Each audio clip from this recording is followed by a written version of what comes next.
మనతో అయితే Congress fire brand అని చెప్పుకోవచ్చు. కాంగ్రెస్ లో చాలా యాక్టివ్ ఉంటారు. చరణ్ కౌశిక్ యాదవ్ గారు అయితే ఉన్నారు. అండ్ ప్రజెంట్ ఇప్పుడు చూసుకున్నట్టయితే బీఆర్ఎస్ సిట్ విచారణకి కంటిన్యూగా వెళ్తున్నారు. ఒక పక్క ఇది సిరీస్ లాగా అంటున్నారు. చాలా ఆరోపణలు వస్తున్నాయి. ఇది డైవర్షన్ పాలిటిక్స్ అనేది కూడా పదే పదే బీఆర్ఎస్ శ్రేణులు చెప్పుకుంటూ వస్తున్నారు. సో ఇదే అంశం మీద అయితే కౌశిక్ గారిని అయితే అడిగి తెలుసుకుందాం. అలా నమస్తే. చెప్పండి, ఇదంతా డైవర్షన్ పాలిటిక్స్ అని చెప్తున్నారు, మీరేమంటారు? డైవర్షన్ చేయాల్సిన కర్మ కాంగ్రెస్ పార్టీ లేదు. డైవర్షన్ చేసుకుంటుంది మీరు. మున్సిపల్ ఎలక్షన్ లో బీఆర్ఎస్ పార్టీ పరిస్థితి బాగాలేదు. దాన్ని డైవర్ట్ చేయడం కోసం ఉద్యమ నాయకుడని, అదే కాకుండా తెలంగాణ స్వతంత్ర సమరయోధుడని కేసీఆర్ గారు అరెస్ట్ చేసి అగ్నిగుండం అయితే బెదిరిస్తున్నారు. మీరు బెదిరిస్తే మేము భయపడడానికి కాంగ్రెస్ పార్టీ సిద్ధంగా లేదు. ప్రతిపక్షంలో ఉన్నప్పుడే కాంగ్రెస్ పార్టీ రేవంత్ రెడ్డి గారు భయపడలేదు. అధికార పార్టీలో ఉండి కాంగ్రెస్ పార్టీ భయపడతా? మీ కవింపు చర్యలకు తెలంగాణ రాష్ట్రంలో ఎవరు భయపడే వాళ్ళు లేరు.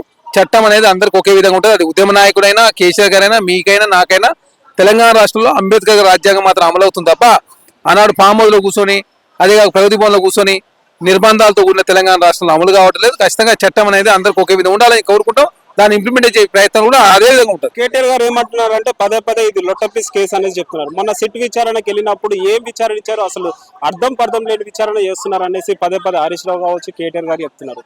ఏం చెప్తారు? ఇక మీకు ఏదైనా అంతే కదా. బీఆర్ఎస్ పార్టీ చేస్తే కరెక్టు. కాళేశ్వరంలో టెండర్లు కావచ్చు, సింగరేణిలో టెండర్లు కావచ్చు, వాళ్ళు ఇస్తే కరెక్టు, వాళ్ళు ఎక్సెస్ ఇస్తే కరెక్టు. కాంగ్రెస్ ప్రభుత్వం టెండర్లు యాజ్ పర్ ప్రాసెస్ ప్రకారం ఇస్తే తప్పు. ఫోన్ ట్యాప్ మీరు చేస్తే కరెక్టు, దాన్ని విచారిస్తే కాంగ్రెస్ పార్టీ తప్పు. మీరు అవినీతి చేస్తే కరెక్టు, అవినీతి ప్రశ్నిస్తే కాంగ్రెస్ పార్టీ తప్పు చేసిందని. ఇక ప్రతి సీటు మీరు వేస్తే కరెక్టు, వేరే వాళ్ళు చేస్తే. మీరు ఆయనలో 9 సీట్లు వేసినా ఏమైనా ఆ సీట్లన్నీ ఒకటన్నా తెలిసిరా? కనీసం తలకాయ ఎక్కడ పెట్టుకోవాలో అర్థం కాక ఏది పడుతుంది మాట్లాడితే ఎట్లండి? రోజు మీడియాని నమ్ముకొని, యూట్యూబ్ నమ్ముకొని, శాటిలైట్ ఛానల్ నమ్ముకొని మీ ఇష్టం వచ్చిన మాట్లాడి తెలంగాణ పైశాచిక ఆనందం పొందితే ఎట్లా? మీ బీఆర్ఎస్ పార్టీ కనీసం 2 సంవత్సరాలు అధికారంలోకి వచ్చి ఆనాడు అధికార పక్షంలో కమిటీలు లేవు, ప్రతిపక్షంలో కూడా కమిటీలు ఉన్నాయి. మీ జిల్లా అధ్యక్షులు ఉన్నాయి, మీ కార్యవర్గాలు ఉన్నాయి.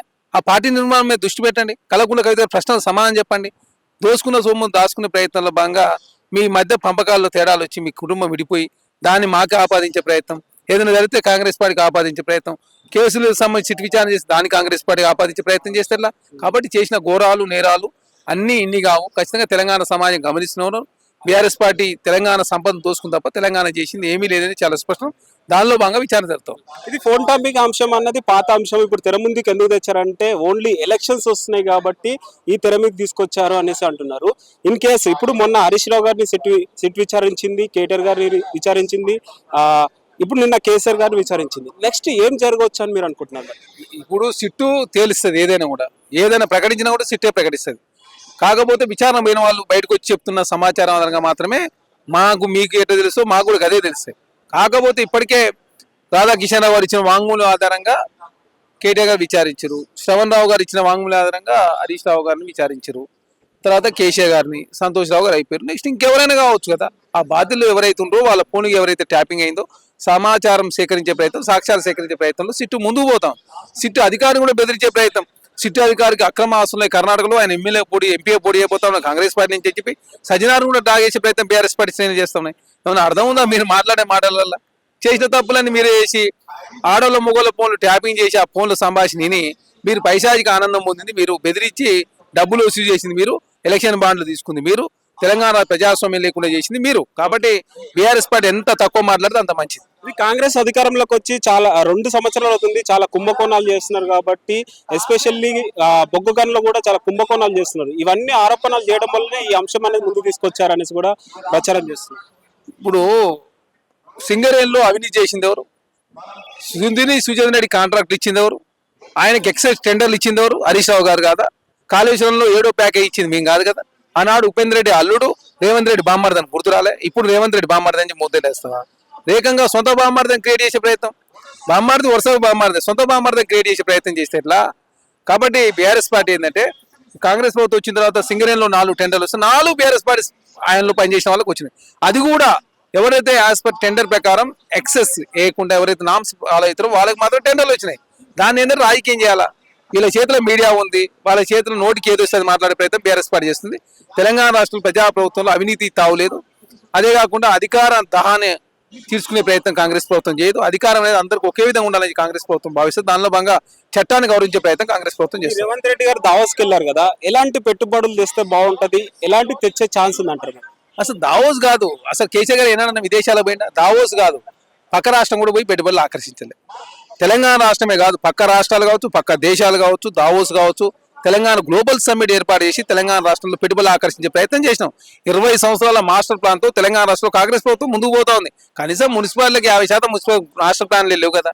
మీరు ఏం చేసారు? 24 అర్బన్ అథారిటీ క్రియేట్ చేసినాం, ప్యూరు రేర్ అని చెప్పి క్రియేట్ చేసినాం, గ్లోబల్ సమ్మిట్ నిర్వహించినాం, దావోస్ ముఖ్యమంత్రి గారు 3 సార్లు పోయారు. ప్రభుత్వ రంగంతో ప్రైవేట్ రంగంలో ఉద్యోగాలు ఆకర్షించే ప్రయత్నం చేస్తా ఉన్నాం. Skill university, sports university, ITI plus, advance institutions, విద్యారంగానికి అత్యధిక నిధులు కేటాయించుకొని తెలంగాణ రాష్ట్రంలో కాంగ్రెస్ ప్రభుత్వం ముందుకు పోతా ఉంది. మీలాగా పారిపోయే ఉద్దేశం కాంగ్రెస్ ప్రభుత్వం లేదు. అంశం మీరే డిసైడ్ చేసుకుని అసెంబ్లీలో చర్చ చేద్దామంటే పారిపోతుంది బీఆర్ఎస్ పార్టీ. రాబోయే మున్సిపల్ ఎలక్షన్స్ ఎలా ఉండబోతాయి అంటారు మరి? ఖచ్చితంగా అత్యధిక మున్సిపల్ చైర్మన్లు, అదే కాకుండా మేయర్లు, డిప్యూటీ మేయర్లు, చైర్మన్లు, కౌన్సిలర్, కార్పొరేటర్ కాంగ్రెస్ పార్టీ గెలవబోతా ఉంది. సర్పంచ్ ఎలక్షన్ల కన్నా భిన్నంగా కూడా అత్యధికంగా కాంగ్రెస్ పార్టీ అత్యధిక స్థానాలు గెలవబోతా ఉంది. ఇప్పటికే సర్పంచ్ ఎన్నికల్లో 64% గెలిచినాం. ఎందుకంటే అక్కడ గుర్తులు లేవు, మా పార్టీ నుంచి ఎక్కువ మంది పోటీ చేసి ఓడిపోయారు. ఈసారి ఇంకా అత్యధికంగా సర్పంచ్లు కావచ్చు గెలుపును స్ఫూర్తిగా తీసుకొని మున్సిపాలిటీలో అత్యధిక కార్పొరేటర్లు, కౌన్సిలర్లు, మేయర్లు, డిప్యూటీ మేయర్లు, కౌన్సిలర్, అదేవిధంగా చైర్మన్లు, వైస్ చైర్మన్ గెలిచే ప్రయత్నంలో కాంగ్రెస్ ప్రభుత్వం ముందుంటుంది. ఇంకోటి, గత ప్రభుత్వం ఓడిపోవడానికి మెయిన్ రీజన్ జాబ్ క్యాలెండర్. ఇప్పుడు ఈ ప్రభుత్వం వచ్చింది కదా, జాబ్ క్యాలెండర్ ఎక్కడ అనేసి కూడా కొంత దగ్గర నిరసన కూడా చేయడం జరుగుతుంది. ఏమంటారు? ఆల్రెడీ జాబ్ క్యాలెండర్ సంబంధించి మేము ఆల్రెడీ ప్రకటించాం, కాకపోతే ఇంప్లిమెంట్ అయ్యేది కావట్లేదు. ఎందుకు కావట్లేదు? గ్రూప్ 3, గ్రూప్ 4 అయిన తర్వాత అది ఇంప్లిమెంట్ జరుగుతుంది. దాన్ని భూతగలు చూపించే ప్రయత్నం బీఆర్ఎస్ పార్టీ చేస్తాం. కాబట్టి నీతో సమాజం నమ్మదు. 13 పేపర్లు లీక్ అయినప్పుడు మీ గురించి ఒక్క మాట కూడా కేటీఆర్ గారు మాట్లాడలే, బీఆర్ఎస్ పార్టీ నాయకులు మాట్లాడలే, పడుచుకున్న పాపాన పోలే, గ్రూప్ 1 నిర్వహించలే. కాంగ్రెస్ ప్రభుత్వం ప్రజాప్రభుత్వంలో ఒక లేట్ అవుతుండొచ్చు కాక, ఆ లేట్ అయ్యే అంశం కూడా మీకోసం మాత్రమే. మీకు నష్టమయ్యే పనులు కానీ, కష్టమయ్యే పనులు కానీ, రాజకీయ పైరవులు తావలేకుండా టీజీపీఎస్ లో మెంబర్లు కావచ్చు, తెలంగాణ రాష్ట్ర ఉద్యోగాలుగా కల్పించే ప్రయత్నంలో కాంగ్రెస్ ప్రభుత్వం ముందు పోతుంది. ఎక్కడన్నా ఏం చూసుకున్నా, ఏ ప్రాబ్లం వచ్చినా మీడియా ముందుకుంటది. అలాంటిది మీడియాపై కూడా దాడులు చేస్తున్నారు. ఏమంటారు మరి? దాడులు కాంగ్రెస్ పార్టీ చేయడం లేదు. చట్టాన్ని లోబడి ఎవరైతే ఉన్న జర్నలిస్టులు కావచ్చు, మీడియా సంస్థల మీద కాంగ్రెస్ పార్టీ ఎప్పుడూ నిర్బంధాలు పెట్టలేదు. కానీ అనవసరంగా దాన్ని రాజకీయాలు వాడుకునే ప్రయత్నంలో కొంతమంది స్వార్థ స్వలాభం కోసం కొన్ని ఛానళ్లు బలవుతారు. దానిలో భాగంగా బలైన వ్యక్తుల మీద కేసులు పెట్టారు. అందులో సంబంధం లేని వ్యక్తులను విడిపించిన పరిస్థితులు మనం చూసినాం. బీఆర్ఎస్ పార్టీ లాగా నేను ఆంధ్ర త్రిపుర మీద దాడి చేసిన అలాంటి ఉద్దేశం కాంగ్రెస్ పార్టీ లేదు కదా. కాబట్టి చాలా డెమోక్రటిక్ ముందుకు పోతాను. చట్టం అనేది జర్నలిస్టుకైనా, రాజకీయ నాయకుడికైనా, కాంగ్రెస్ పార్టీ నాయకైనా, నాకైనా మీకే అందరికి ఒకే విధంగా ఉండాలని కాంగ్రెస్ పార్టీ కోరుకుంటుంది. దానిలో భాగంగా ప్రజాస్వామ్యబద్ధంగా చట్టాల లోపల ఉన్న ఏ వ్యక్తి మీకి ఆనయ్యే పనులు కాంగ్రెస్ ప్రభుత్వం చేయదు. కాబట్టి దయచేసి చట్టాల లోపల అంటే అందరూ మీరుంటేనే మేము ఉంటాం, అందరూ ఉండి తెలంగాణ అభివృద్ధిలో అందరూ భాగస్వామ్యం కావాలని చెప్పి కోరుతాం. సో ఫైనల్ ఏం చెప్తారు మరి? సిట్టి విచారణ కానీ ఏదైనా చిట్ అయినా, కమిషన్ అయినా, ఏదైనా కూడా తెలంగాణ రాష్ట్రంలో చాలా పారదర్శకంగా ముందుకు పోతాం. అనవసరంగా రాజకీయం చేసే ఉద్దేశం బీఆర్ఎస్ పార్టీకి ఉన్నది, కాంగ్రెస్ పార్టీ లేదు. ప్రతిదీ రాజకీయం చేసే ప్రయత్నాలు వారు ముందుకు పోతున్నారు. 60,000 కోట్ల రూపాయలు ఇరిగేషన్ ప్రాజెక్టులనే కమిషన్ తీసుకున్నారు. 2 లక్షల కోట్ల రూపాయలు ఇరిగేషన్ మీద ఖర్చు పెట్టారు. 70,000 కోట్ల తెలంగాణ అప్పు 7 లక్షల కోట్లు అయింది. 1,20,000 కోట్ల రూపాయల కాంట్రాక్టులు పెండింగ్ పెట్టిపోయారు. కాబట్టి ఇట్లా చెప్పుకుంటూ పోతే తెలంగాణ సంపద దోసుకున్నారు. తెలంగాణ రాష్ట్రంలో ఉద్యోగాలు ఇవ్వకుండా తెలంగాణ రాష్ట్ర నిరుద్యోగుల జీతాలతో ఆగం చేసింది వాళ్ళే, ఆటలాడింది వారే, మేము కాదు. మేము వచ్చిన తర్వాత ఉద్యోగాలకు సంబంధించి ఏజీని పెంచినాం, టెట్ నిర్వహించినాం, డిఎస్సి నిర్వహించినాం, టీచర్ల ప్రమోషన్లు ఇచ్చినాం, ఉద్యోగ సంఘాలకు సంబంధించినటువంటి ఏదైతే యూనియన్లను పునరుద్ధరించినాం, గ్రూప్ 1 నిర్వహించినాం. ఎక్కడ చిన్న పేపర్ లీక్ జరగలే. రాజకీయ పునరావాసం కోసం టీజీపీఎస్ ను వాడుకోలేదు. నిరుద్యోగుల జీతాలతో ఆడుకునే ఉద్దేశం కాంగ్రెస్ పార్టీ లేదు. నిజమైన ఉద్యోగాలు రావాలని చెప్పి కాంగ్రెస్ పార్టీ భావిస్తుంది. దానిలో భాగంగా ప్రైవేట్ రంగంలో ఉద్యోగాలు కల్పించే ప్రయత్నంలో కాంగ్రెస్ ప్రభుత్వం ప్రభుత్వ రంగంతో పాటు ప్రైవేట్ రంగంలో ఉద్యోగాలు కల్పించే ప్రయత్నం చేస్తాం. త్వరలోనే అతి త్వరలోనే 40,000 ఉద్యోగాలకు సంబంధించి ప్రకటనలు రాష్ట్ర ప్రభుత్వం ఇవ్వబోతాం. కాబట్టి నిరుద్యోగ సమాజంతో గమనించాలని చెప్పి కోరుతాం. సో ఫైనల్ గా జనగణమన పార్లమెంట్ లో ఓబీసీలకి అన్యాయం జరిగిందనేసి కూడా ఇప్పుడు కూడా చెప్పుకుంటూ వస్తున్నారు. ఏం చెప్తారు ఫైనల్? ఓబీసీ ప్రధానమంత్రి ఏమన్నాడు? ఓబీసీ ప్రధానమంత్రి, ఓబీసీ ఎంపీలు ఎక్కుంటున్నారు, ఓబీసీలు కేంద్ర మంత్రులు. కానీ బడ్జెట్ లో 13,600 కోట్లు మాత్రమే ఇచ్చిన పరిస్థితి. 2% నిధులు కూడా బీసీ సమాజానికి ఇవ్వలేదు. ఈ దేశంలో 50% పైగా బీసీలు ఉన్నారు. ఏమనంటే బీసీల గురించి పెద్ద పెద్ద ప్రసంగాలు ఇస్తారు. కానీ బీసీలకు సంబంధించి కేంద్ర ప్రభుత్వం చాలా తీవ్రమైన అన్యాయం చేసింది. బీసీలే కాదు, ఎస్సీ ఎస్టీలో యువతకు, మహిళలకు, రాష్ట్రాలకు, అందరికీ సబ్బండ వర్గాలకు అన్యాయం చేస్తూ కార్పొరేట్లు మేలు చేసే ప్రయత్నంలో భారతీయ జనతా పార్టీ ముందుకు పోతుంది. కాబట్టి కార్పొరేట్ల ట్యాక్సుల రూపంలో కేంద్ర బడ్జెట్కి వచ్చేది 18%. కానీ ఉద్యోగులు కావచ్చు, మాలాంటి వాళ్ళు ట్యాక్స్ కట్టేది 21% ఉంది. అంటే సాధారణ మధ్యతరగతి ప్రజల మీద అత్యధికంగా ట్యాక్సులు మోపే ప్రయత్నంలో భారతీయ జనతా పార్టీ ముందుకు పోతా ఉంది. సామాన్యుల కోసం భారతీయ జనతా పార్టీ కేంద్ర ప్రభుత్వం పనిచేయడం లేదు. ఓన్లీ ఉన్నత వర్గాల కోసం, పెట్టుబడిదారుల కోసం పనిచేసే ప్రయత్నం భారతీయ జనతా పార్టీ చేస్తా ఉంది. కాబట్టి నరేంద్ర మోడీ ప్రభుత్వాన్ని బుద్ధి చెప్తే తప్ప ఈ సమస్య పరిష్కారం లభించదు.